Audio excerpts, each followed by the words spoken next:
Hi everyone, and welcome to Set Piece Points here, and I'm delighted to tell you that I'm at my old stomping ground, Middlesbrough Football Club. Today's topic is around something that's very, very close to my heart: laying foundations. And if you can see behind me there, we've got the magnificent gates. These gates were originally from Middlesbrough's old ground, Ayresome Park. Middlesbrough is a steel town, and these gates are a testament to the steel and the foundations laid. Literally hundreds of thousands of people, if not millions probably, have been through those gates over the years, as many of the clubs do now as well. So got some other good foundations. They lay these little stones that people dedicate to, and I was fortunate enough to work with a grassroots team locally in West Sussex, and they bought me one of these bricks, which I was really, really moved and touched by. And when I got to thinking about it, the depth in that was great. There's a lot of knowledge of foundations laid. So today is all about foundations and laying foundations. We have a responsibility as coaches and educators is to help and support our learners and our young players lay those foundations that will help them in the future.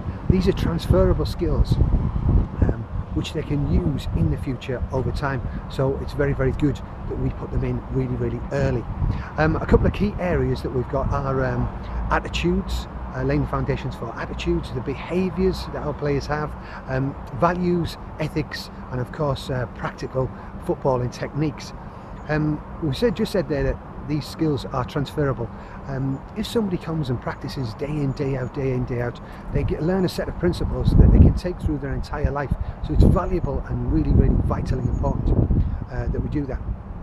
Now, if you are not dedicating at least some part of your practice and football practices to technical work with your players, then you're missing a big, big trick.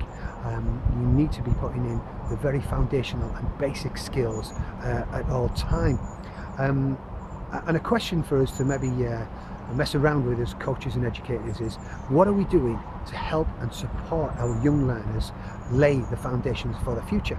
I've got some food for thought around the ease. So some things we can maybe look at are the examples. What examples are we doing or showing our young players and young learners to help them lay these foundations? These could be things like examples of other players. It's said that David Beckham used to have to be torn away from the training ground even after training had finished, because he would just practice and practice and practice and practice. So that's a great example.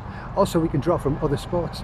Michael Jordan, the famous basketball player, he used to spend at the first part of the session, before everybody arrived, throwing 500 hoops in, and people said, well, you can do that. Why do you continue to do it? He said, I do the 500, so when I need to do the one, I can do it automatically. So it's really rightly important that we get those foundations in place. Encouragement, just a simple encouragement, encouraging good behaviour rather than mocking or ridiculing or stopping poor behaviour. Spend your time encouraging players that do the right things around laid foundations. Environment, obviously you know that I'm big on environment. How do we create an environment at our practice sessions or in training that help players automatically lay the foundations? It might be that you just have a set of balls, and the first 5 minutes of the sessions they go and they practice against the wall on their own, or they come up with their own warm-ups. These things are vitally important. The freedoms are vitally important. One thing I'd like to speak about as well is expectation. Quite often we know what we want from the sessions, but I don't think the players do. And also the players maybe don't have their own agenda. Very often they come passively waiting for it to say, right, what's the session today? Whereas if they come with their own expectations and we set an expectation for them about around their behaviours and what they need to do, vitally, vitally important. Have they got a chance to explore and experiment with the things that we do? Because that's the only way really that they'll ever get feedback, is by going out there, playing and exploring those things. And obviously enjoyment is a massive part of the game, so they need to enjoy it. Just a little point on expectation as well. Can we set up a culture and an environment for personal excellence? You know, that's a big part of the game. So listen, lots of food for thought there. I hope you've been inspired, or it sparked some ideas in your mind.